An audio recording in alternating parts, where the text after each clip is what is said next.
मित्र नमस्कार. या पूर्वीच्या लेक्चरमध्ये आपण गोखले यांचे राष्ट्र उभारणीतील योगदान किंवा भारताच्या जडणघडणीतील योगदान ही चर्चा आपण केली. या लेक्चरमध्ये आपण गोखले यांच्या उदारमतवादी विचाराची चर्चा आपल्याला करायची आहे.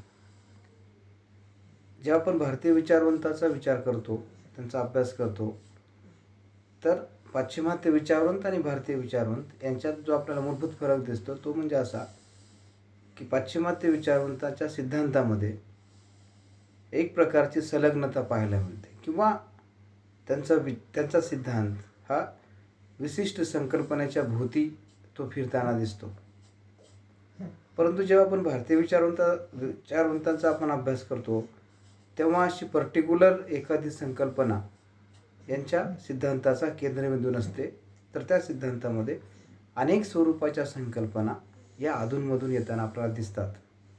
याचं कारण असं आहे की आपण अनेक वेळा म्हणालो की भारतीय विचारवंत हे खऱ्या अर्थाने यांना विचारवंत म्हणायचं का, असा अनेक प्रकारचा युक्तिवाद आपण पाहतो. म्हणून भारतामध्ये हे सगळे समाजसुधारक होते. त्यांनी ज्या समस्या त्यांना वाटल्या त्या समस्याच्या दृष्टिकोनातून आपले विचार प्रतिपादन केले आणि म्हणून भारतीय विचारवंतांना त्यांच्या संकल्पनांचा आपण विचार करताना, सिद्धांताचा आपण विचार करताना आपणास जो संलग्नता ती पाहायला मिळते, इथे पाहायला मिळत नाही.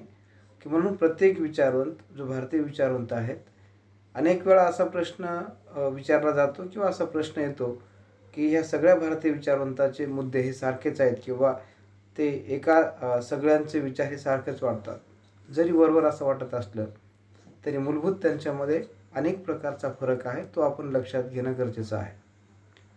असं का वाटतं, तर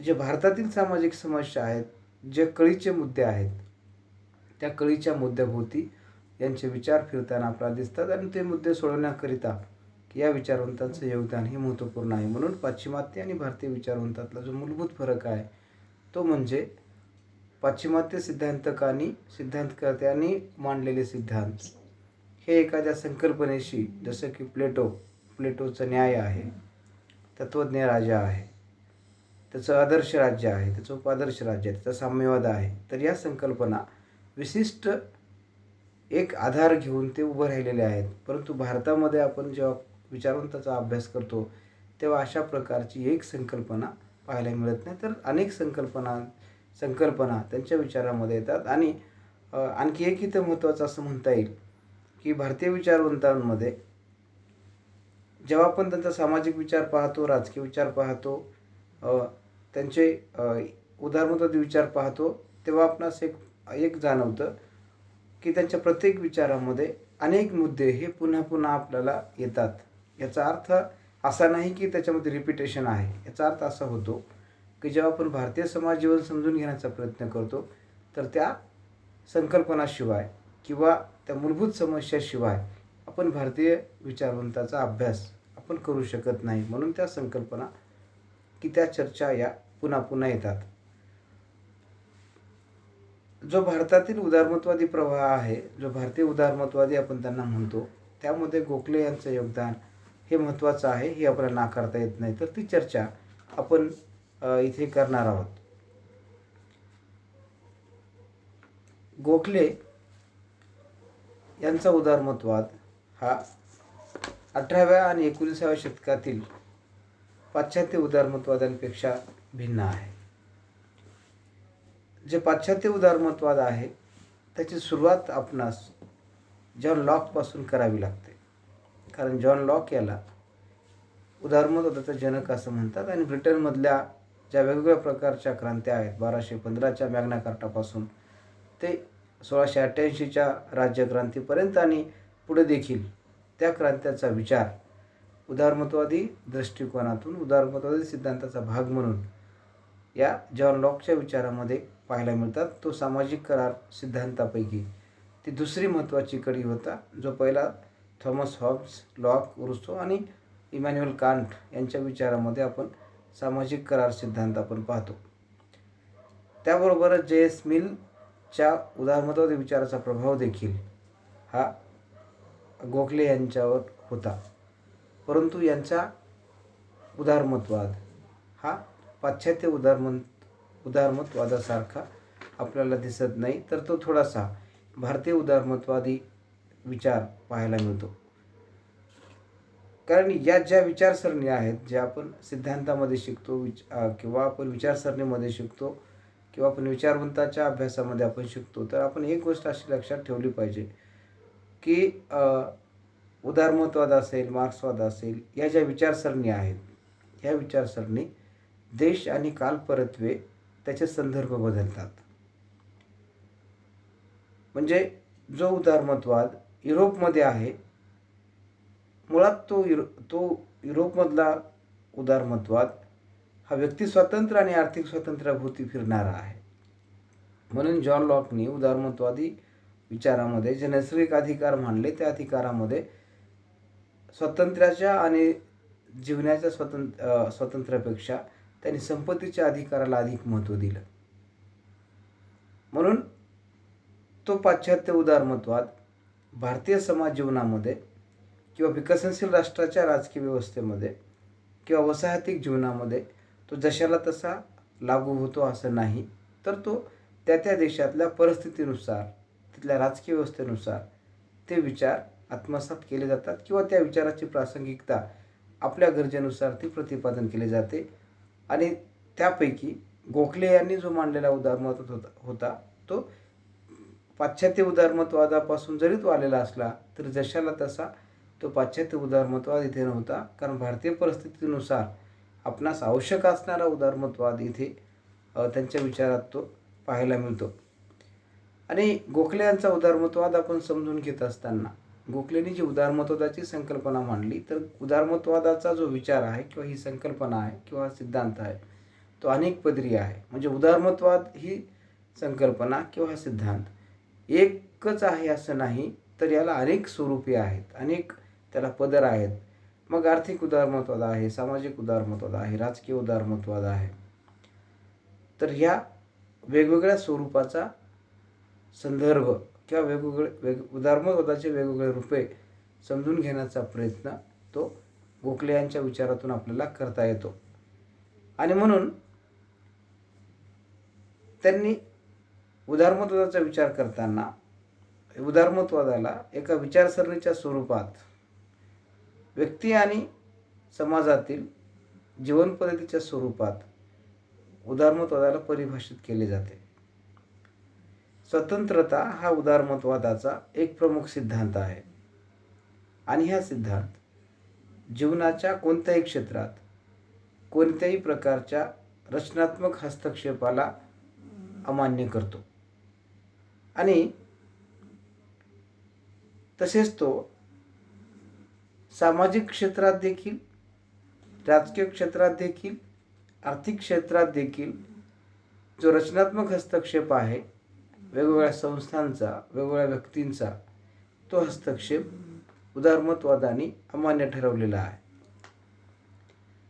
आणि म्हणून सामाजिक क्षेत्रामध्ये जे उदारमतवादाचं जे स्वरूप आहे, तर गोखले असं म्हणतात की ते धर्मनिरपेक्ष स्वरूप आहे. म्हणजे धर्मनिरपेक्षतेची बाजू या सामाजिक क्षेत्रातील उदारमतवादामध्ये आपणास त्याचा विचार करता येतो. आणि हा का करता येतो? कारण भारतासारख्या विकसनशील देशांमध्ये जी धार्मिक कट्टरता आहे, या धार्मिक कट्टरतेच्यामुळे जी सहिष्णुता नावाची गोष्ट आहे, ती सहिष्णुता हरवलेली आहे. सांप्रदायिक भेद, सांप्रदायिक संघर्ष हे मोठ्या प्रमाणामध्ये अशा देशांमध्ये निर्माण होतात. आणि म्हणून यापेक्षा, सांप्रदायिक संघर्षापेक्षा, सांप्रदायिक भावना अधिक तीव्र करण्यापेक्षा, ती कट्टर करण्यापेक्षा धार्मिक स्वातंत्र्य हे अधिक महत्त्वपूर्ण आहे. आणि धार्मिक क्षेत्रामध्ये जे वेगवेगळ्या प्रकारचे अत्याचार आणि अन्याय होतात, त्या अन्यायातून, अत्याचारातून व्यक्तीला मुक्त करण्याचा उद्देश हा उदारमतवादाचा दिसतो. म्हणून जेव्हा जॉन लॉकनी उदारमतवादी विचार मांडले, त्या विचारामध्ये प्रामुख्याने दोन बंधनातून लोकांची मुक्ती करणे, व्यक्तीची मुक्ती करणे हा उदारमतवादाचा हेतू होता. जो पहिला हेतू आपण यापूर्वी पण ती चर्चा केलेली आहे. जो पहिला हेतू व्यक्तीला धर्माच्या जोखडातून मुक्त करून त्याला धार्मिक स्वातंत्र्य बहाल करणे, त्याला श्रद्धा आणि उपासनेचं स्वातंत्र्य बहाल करणे, आणि दुसरं होतं की राज्यशाहीच्या जोखडातून त्याला मुक्त करून राजकीय स्वातंत्र्य बहाल करणे.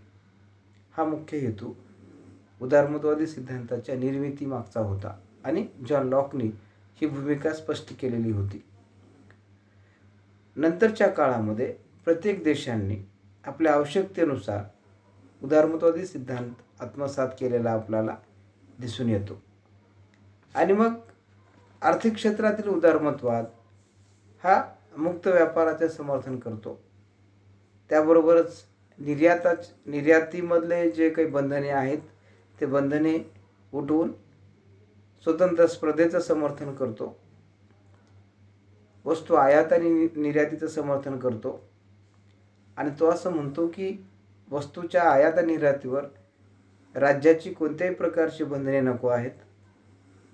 आणि म्हणून या उदारमतवादामध्ये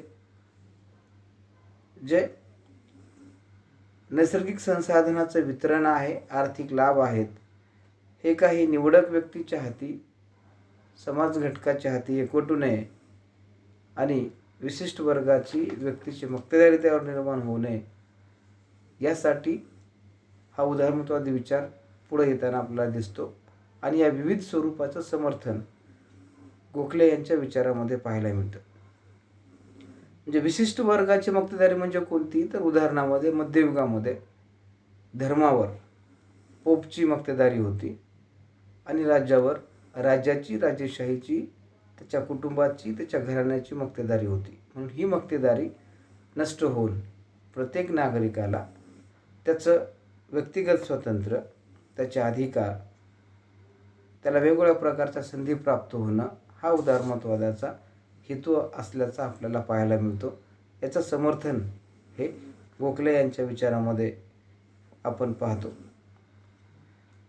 आणि राजकीय क्षेत्रातील उदारमतवाद हा या बाबीवर भर देतो की म्हणजे राजकीय क्षेत्रातला उदारमतवाद ही राजकीय स्वातंत्र्याची पूर्ववाट आहे आणि ही सामाजिक, धार्मिक, आर्थिक स्वातंत्र्य असल्याशिवाय आपल्याला राजकीय स्वातंत्र्याची चर्चा किंवा राजकीय स्वातंत्र्याचा विचार आपल्याला करता येत नाही. म्हणून ढोबळपणे गोखले हे राजकीय आणि सामाजिक क्षेत्रातील ज्या सर्व मान्यता आहेत, ज्या उदारमतवादी सिद्धांतातून आलेल्या आहेत, त्या मान्यतेवर विश्वास ठेवतात आणि त्यामुळे त्यांना आपण उदारमतवादी असं म्हणतो. परंतु त्यांनी उदारमतवादावर म्हणजे संपूर्ण उदारमतवादी परंपरेवर, त्याच्या सिद्धांतावर विश्वास ठेवला असं नाही. तर जो पारंपरिक स्वरूपाचा उदारमतवाद होता तो केवळ आर्थिक स्वरूपाचा उदारमतवाद होता. जो पारंपरिक, ज्याला आपण क्लासिकल लिबरलिझम असं म्हणतो, किंवा आपण पारंपरिक आणि रूढीवादी उदारमतवाद असं म्हणतो, त्या उदारमतवादाचं खंडन, त्यावर टीका या गोखले यांच्या विचारामध्ये पाहायला मिळतात. आणि त्या विचाराशी मतभेद हे गोखले यांनी केलेले आहेत. तो पारंपरिक उदारमतवाद काय होता, तर तो उदारमतवाद हा एक प्रकारचा व्यक्तीच्या जीवनात राज्याचा कुठलाही हस्तक्षेप ते मान्य करत नव्हता. त्याचं म्हणणं असं होतं की याचं समर्थन आपण जॉन लॉक, ॲडम स्मिथ ते जे.एस. मिलपर्यंतची परंपरा, जी पारंपरिक उदारमतवाद आपण म्हणतो, ती पाहायला मिळते. त्यांचं म्हणणं होतं की व्यक्तीच्या जीवनावर कुठल्याही प्रकारचा हस्तक्षेप नको, मग तो राज्याकडून नको की इतर कोणत्या संवैधानिक संस्थांकडून नको. वस्तू आणि म्हणजे व्यापारामध्ये ग्राहक आणि उत्पादक हे दोघं वस्तूच्या किमती ठरवतील. राज्याने त्याच्यावर निर्बंध घालणे किंवा किमती ठरवणे हे राजाचं काम नाही आणि असं करणं म्हणजे व्यक्ती स्वातंत्र्यावर हस्तक्षेप आहे, अशा प्रकारची भूमिका ही त्यावेळी पाहायला मिळते. परंतु या पारंपरिक उदारमतवादाच्या विरोधात गोखले यांनी आपले मत मांडलेले पाहायला मिळते, की ते म्हणतात की राज्याची भूमिका ही केवळ आर्थिक क्षेत्रापुरती नाही किंवा राज्याचं काम हे केवळ औद्योगिक विकास साधणे एवढंच नाही, तर यापेक्षा राज्याची जी महत्त्वाची भूमिका आहे ती भूमिका म्हणजे राज्यांनी आपली कल्याणकारी भूमिका ही पार पाडावी आणि ही भूमिका आर्थिक आणि औद्योगिक विकासापेक्षा अतिशय महत्त्वाची आहे. आणि खऱ्या अर्थाने हा उदारमतवाद, हा विचार पाश्चात्य उदारमतवादापेक्षा हा नक्कीच भिन्न असल्याचा आपल्याला दिसतो. म्हणून गोखले यांच्या विचारामध्ये आपण या सिद्धांताचा विचार आपण करावा लागतो. उदारमतवादी विचारात त्यांनी स्वातंत्र्याची संकल्पना मांडलेली आपल्याला दिसते आणि ते असं म्हणतात की स्वातंत्र्य म्हणजे स्वैराचार नाही किंवा कोणताही अंकुश नसणे म्हणजे स्वतंत्र नाही. तर स्वतंत्र म्हणजे काय आहे, तर व्यक्ती ही आत्मनियंत्रित असणे म्हणजे स्वतंत्र होय. व्यक्ती ही एखाद्या संघटनात असणं म्हणजे, संघटित असणं किंवा संघटनेत राहणे म्हणजे त्याचं स्वतंत्र होय. आणि ते असं म्हणजे त्यांना अशी जाणीव होती की जोपर्यंत व्यक्तीला स्वातंत्र्य देता येत नाही, तोपर्यंत व्यक्तीला स्वातंत्र्य देता येत नाही जोपर्यंत नागरिकांना स्वातंत्र्यासंबंधी काही अधिकार बहाल केले जात नाहीत. आणि प्रारंभी म्हणजे स्वातंत्र्यापूर्वी, स्वातंत्र्य मिळण्याची पूर्वाट काय आहे त्यांच्या दृष्टीने, तर स्वातंत्र्यापूर्वी व्यक्तीला अभिव्यक्ती आणि प्रेसचं स्वातंत्र्य असणं गरजेचं आहे. अभिव्यक्ती आणि प्रेसच्या स्वातंत्र्याशिवाय आपण व्यक्ती स्वातंत्र्याची परिभाषा आपणास करता येत नाही. म्हणून ती एक प्रकारची आवश्यकता आहे. आणि त्यामुळे त्यांनी 1904 मध्ये जे ऑफिशियल सिक्रेट बिल होतं, या बिलाचा विरोध त्यांनी केलेला आपल्याला दिसतो. आणि त्यांचं म्हणणं असं होतं की जर असं झालं तर शासनाला प्रेसवर नियंत्रित करण्याचे अधिक हक्क मिळतील, अधिकार मिळतील. आणि या हक्कामुळे व्यक्ती स्वातंत्र्यावर, अभिव्यक्ती स्वातंत्र्यावर एक प्रकारची मिळतील की ज्यामुळे व्यक्ती स्वातंत्र्यावर गदा येता कामा नये किंवा अभिव्यक्ती स्वातंत्र्यावर गदा येता कामा नये. म्हणून गोखले यांनी व्यक्ती स्वातंत्र्यासाठी अभिव्यक्ती स्वातंत्र्य आणि प्रेसचे स्वातंत्र्य ही महत्त्वाची एक पूर्वअट मानलेली आपल्याला दिसून येते. त्यांनी व्यक्ती स्वातंत्र्यामध्ये व्यक्ती स्वातंत्र्य, संपत्तीचा अधिकार आणि करार करण्याचा अधिकार हे अधिकार महत्त्वाचे मानलेले आहेत किंवा याचं त्यांनी समर्थन केलेलं आहे. ब्रिटिशांचा जो भूसंपादन भूराजस्व संहिता घटनादुरुस्ती होतं, या घटनादुरुस्तीला या घटनादुरुस्तीवर किंवा या विधेयकावर ते बोलताना म्हणतात की सामान्य जनता ही आपल्या मालकी अधिकाराशी एवढी घट्ट जोडलेली असते की ते कुठल्याही अधिकारावर कोणत्याही प्रकारचा होणारा हल्ला हे सहन करू शकत नाहीत. आणि म्हणून अशा प्रकारच्या अधिकारापासून कोणत्याही व्यक्तीला वंचित ठेवता येत नाही, त्याला दूर ठेवता येत नाही. याचाच विचार करून जॉन लॉकनी संपत्तीचा अधिकार हा सर्वात महत्त्वाचा अधिकार असल्याचा त्यांनी सांगितलेलं आपल्याला पाहायला मिळतं. म्हणून त्यांनी व्यक्तिगत स्वतंत्रता, संपत्ती आणि करार करण्याच्या स्वातंत्र्याचं समर्थन ते करताना आपल्याला दिसून येतात. त्यांच्या विचारामध्ये, उदारमतवादी विचारामध्ये लोकशाही मूल्यांचा विचार तो अंतर्भूत आहे आणि ते धार्मिक अल्पसंख्याकांना विशेष प्रतिनिधित्व देण्याचं ते समर्थन करतात, त्याची मागणी करतात. आणि हिंदू मुस्लिम जी सांप्रदायिक भावना आहे किंवा सांप्रदायिक भेद जो आहे, हा भेद मिटवण्यासाठी किंवा याचा विचार करून त्याने मुस्लिमांसाठी अन्य प्रतिनिधित्व मिळावं अशी ती भूमिका मांडतात. आणि त्याबरोबरच ते व्यक्ती स्वातंत्र्य व प्रातिनिधिक ज्या संस्था आहेत त्या संस्था स्थापन करण्याचे समर्थन त्यांनी केलेले आहे.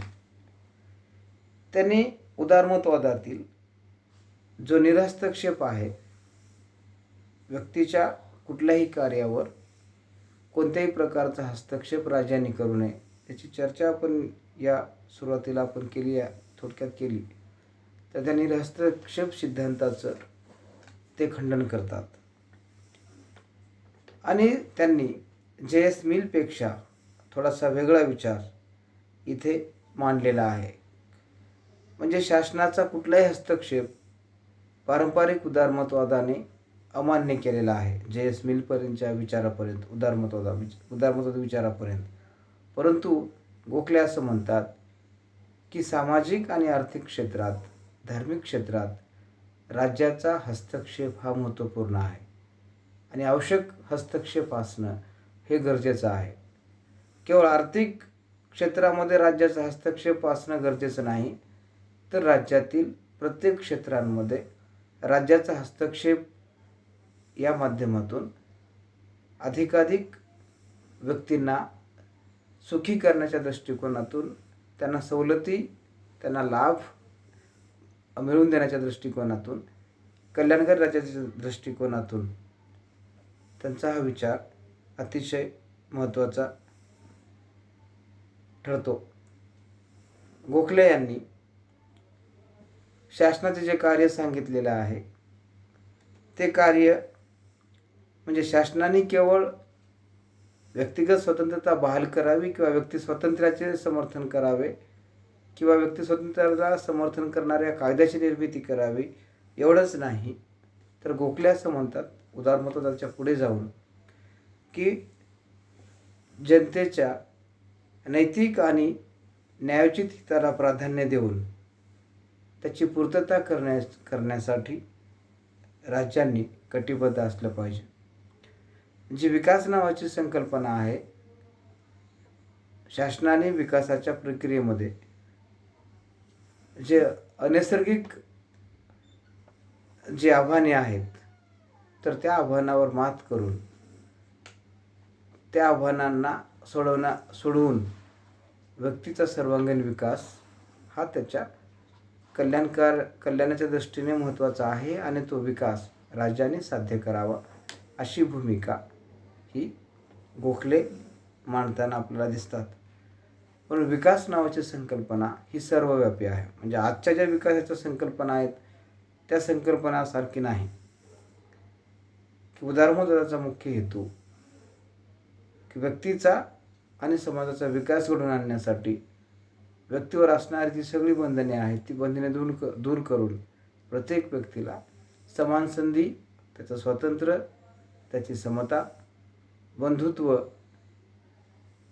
न्याय प्राप्त करण्यासाठी आवश्यक असणारी परिस्थिती ही राज्याने उपलब्ध करून द्यावी हा मूळ हेतू उदारमतवादी सिद्धांताचा आहे असा विचार गोखले यांनी मांडलेला आपल्याला दिसून येतो. आणि म्हणून मग या विकासामध्ये किंवा या आधुनिक मूल्यांमध्ये जे आव्हाने उभी होतील त्या आव्हानांना सोडवण्याचा प्रयत्न हा राज्यांनी करावा.